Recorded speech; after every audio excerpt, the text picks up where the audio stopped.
Hello, welcome to Developmental Psych. A few opening comments. As you can see, I'm kicked back in my easy chair with my library behind me. Uh, I like to record in here. Only I get interrupted occasionally either by the dog or the wife or one of the boys. At any rate, we'll soldier on through this. Um, so I want to introduce you to this developmental business. This is an area that I studied extensively, and I've taught it for 340 years now, I think. It's really interesting stuff. Kind of gives you an idea of how you got to where you are at the moment. So let's begin with the definition. What is it? Scientific study of processes of change and stability throughout the lifespan. Golly, what's all that mean? Um, we're looking at you from conception to death. We're looking at ourselves. And we look at the changes. Does that mean that everybody changes the same way? No, it doesn't. And we'll talk about that as we go through the course. By the way, while it's on my mind, um, sometimes the virtual lectures are going to be different for you folk that are in hybrid sections. Uh, we're not necessarily going to be, we're going to be discussing this in class. That's what I'm trying to say. So the virtual lectures and the in-class discussions are gonna mesh. So your reading is important, and watching these virtual lectures is important for you online students, since we won't be meeting face to face in the class. You'll be participating in an interactive discussion forum with your classmates, and what I want you to do, and I don't know if I put it in the directions, but what I want you to do is use your the information from your virtual lectures or these virtual lectures to discuss those with one another. I'll put that in an announcement to the online sections later. So bear that in mind. So let's get back to what we're talking about. Um, Scientific study of processes of change and how stable is it throughout the lifespan. Again, there are a lot of factors, so we have to discuss this stability business at some point. Um, Development is systematic, it's coherent and organized. So that sounds like it's, boy, we're just going to go right down this narrow pathway, and by the time you're 3, you should be able to do and say these things, and by 5, you should blah, blah, blah. Again, bear in mind, we're all individuals. Are we affected by similar things? Of course we are. But there's an adaptation process that varies genetically and in some other ways as well, that may have you develop at a different rate or in a different way than me. And again, you'll see that as we go through this information. So it's systematic, it's coherent and organized, coherent, understandable, explainable, and depending on whether you look at it as continuous or stage, and we'll get to that too later, this is the organization of it. It is adaptive. It deals with internal and external conditions of existence. Physical development is body, brain, sensory capacities, motor skills, health. Um, Example, I started being an athlete when I was 6, playing organized sports, and I didn't end that till I was 58. I played rugby for many years. I played 16 seasons of rugby, starting at the University of Florida and ending in Gastonia, North Carolina, where I started a team. So what does that mean? It means my developmental stuff was different potentially than a lot of you, unless you're an athlete, and it still could be different because the length of time that I was involved compared to you. I'm older than everybody else in the class, so I've been doing it a lot longer. I still play. I still play around with rugby as far as workouts. And I'm a lot old. I'm 76 now. So run, kick the ball, win sprints, that sort of thing. Why am I bringing that up? To make you see how strong I am? No. I'm using that as an example as to the differences in development on the physical realm. Cognitive development, learning, attention, memory, language, thinking, reasoning, creativity, psychosocial development, emotions, personality, social relationships. Look, I know you didn't get all that, and that's good because it's in your textbook. And you're going to hear more about these things broken down in their component parts. So that's just an illustration of just how involved this is. And everything that you've heard now related to this development stuff is interrelated. One affects the other. And then here's a biggie. Development is change. You've already heard that. It's change. That's one of the key words, change. So it's horizontal and it's vertical. What do I mean by horizontal? How can horizontal and development go together? Because it's change. You're not the same at the age you are now as you were when you were 4. You have made a change in these areas, physical and cognitive.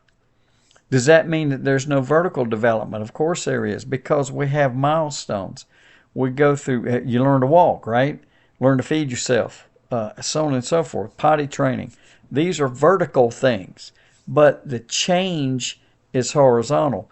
I'm not the same at my age at 76 as I was when I was 40 or when I first started playing rugby when I was in my 20s. These are horizontal changes, regardless of whether I'm reaching milestones. I hope that makes sense. And if you have questions, email me. So yeah, it's vertical and it's horizontal.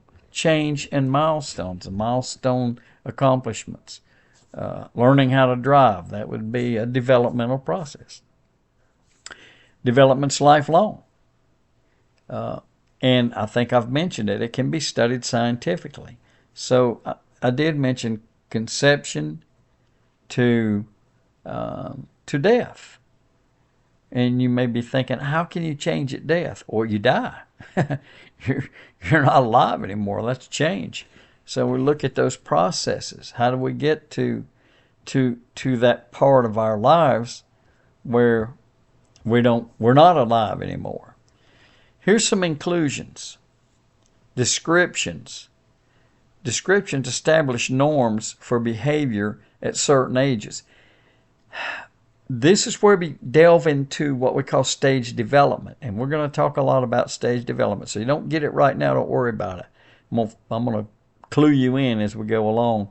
Not in this lecture, but later on. Explanations. How knowledge is obtained. And I mentioned the heading is inclusion. So these are things included in the studies. Predictions, meaning what are the likelihoods? You as an individual, I know of a case where a child started walking at 7 months. 7 months. Incredible. What is the likelihood of anybody learning to walk at 7 months?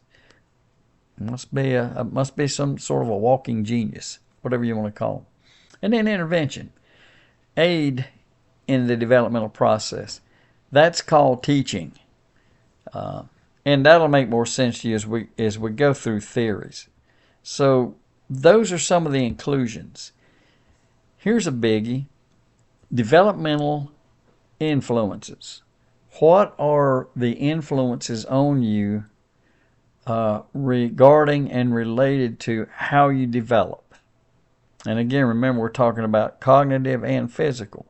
Well, here we go. There are quite a few of these. Psychology, sociology, anthropology, biology, genetics, family science, i.e., family relations. Your interaction with your family affects your cognitive development and potentially your physical development. My wife grew up on a farm, for an example. Her influences were different than mine. I grew up in Charlotte, big city. I was a city boy. Met my wife, and she splits wood. She owns a chainsaw. I didn't own any of those things or split wood. That's family science. Her family lived on a farm. Education. How far have you gone in education? Did you go to, were you homeschooled?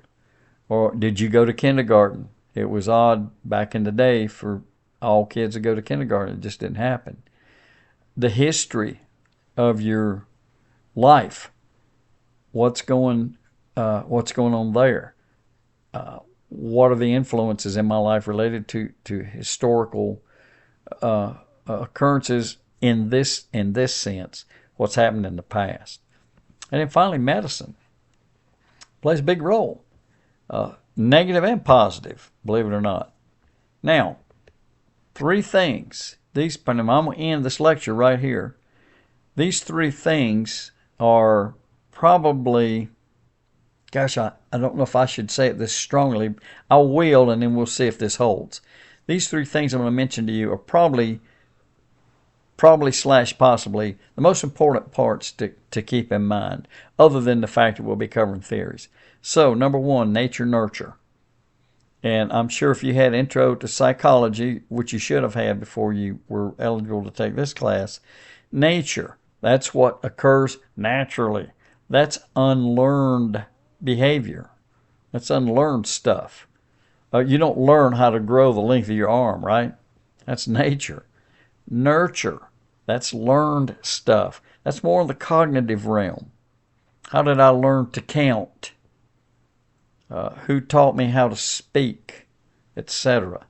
Nature nurture. The second thing in this considerations business, critical thinking. Many people get this wrong. I'm going to give you the correct definition of this. Critical thinking. It's not just open-mindedness. It's removing your personal biases about anything that's under discussion at the moment. Political differences, religious differences, cultural differences. Critical thinking means that you don't throw up a defensive fence when you start hearing something that doesn't suit you. I'm not talking about if you're being attacked.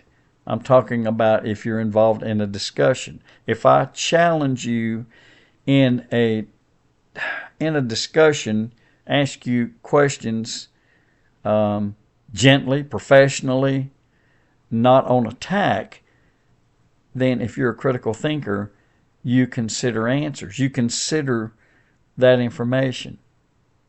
Hard to do. Very hard to do. Many people don't ever get there. They're incapable of removing their biases. Stuff you've been taught all your life. Hold on, here comes a challenge to what I've always thought is the correct way. All right, I'm a critical thinker. Tell me what you got. Let me consider it. You still remain somewhat skeptical because you guard what you've been taught. It doesn't mean you just throw your teachings down the drain and accept something new. You consider it. You think about it. And then last on this list, and could potentially be the most important, unless you want to consider critical thinking most important, and that's the word perception. Perception is your interpretation of everything. Where'd you learn it? This is a nurture thing with a smidgen of nature in it, because there's a personality involvement. How do I perceive anything? Backtrack to critical thinking.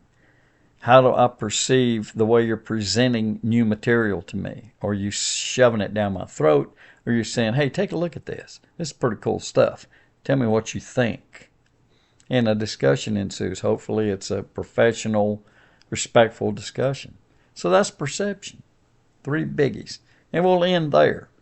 I hope that you get something out of this. Again, ask me in class. Obviously, we will be discussing this stuff, or if you're online, email me. I'll be more than happy to run through it with you. Alrighty? Okay. Talk to you again soon.